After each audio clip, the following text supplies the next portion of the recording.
سرائی کی نصیحت ہے، کہیں دا سنہ متھا دیکھ کے اپنا سکا بھن نہیں گتیندا، کہیں دا چمکدا تھان دیکھ کے اپنا پرانا سٹ نہیں گتیندا۔ یعنی کسی کا آئلی ہیڈ دیکھ کے اپنے ڈرائی کو زخمی نہیں کر دیتے، دوسروں کی چمک دمک سے متاثر ہو کے اپنی موجودہ سے روٹھ نہیں جاتے۔ سوشل میڈیا کے فلٹر شدہ چہرے اور عارضی چمک دیکھ کر اپنے گھروں کو برباد نہ کریں۔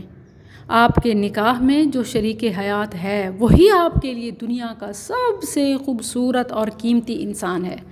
شادی شدہ کے طلاق، جھگڑے، غیر شادی شدہ کی نکاح اور حلال سے بے رغبتی، یہی سوشل میڈیا کی چمک دمک سے متاثر ہونا ہی تو ہے۔ اس وقت ہمارے معاشرے میں ایک سے بڑھ کر ایک جان لیوا اور عزتیں روند دینے والا واقعہ پیش آ رہا ہے۔ لڑکیاں باہر تعلقات بناتی ہیں، لڑکے ان پر مہنگے تحفے اور سہولیات لٹاتے ہیں، تصاویر اور ویڈیوز شیئر ہوتی ہیں۔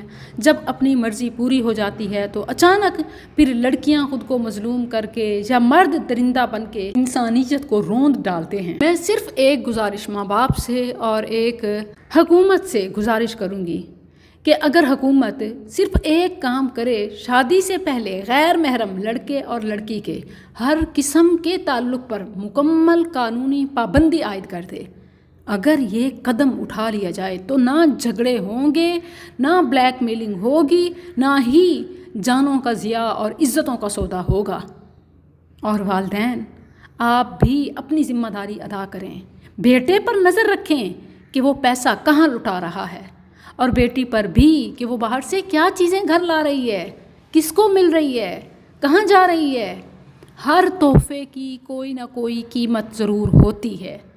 تحفہ قبول کرنا آسان ہے مگر اس کی قیمت ادا کرنے سے انکار ممکن نہیں۔ والدین اب بس کریں، آپ ماں باپ ہیں، اپنی چھوڑیں، بچوں کی فکر کریں۔ ادھر ادھر منہ مارنے کے بجائے اپنی خواہشات قربان کر کے بچوں کی ضروریات اور ترجیحات کو وقت دیں۔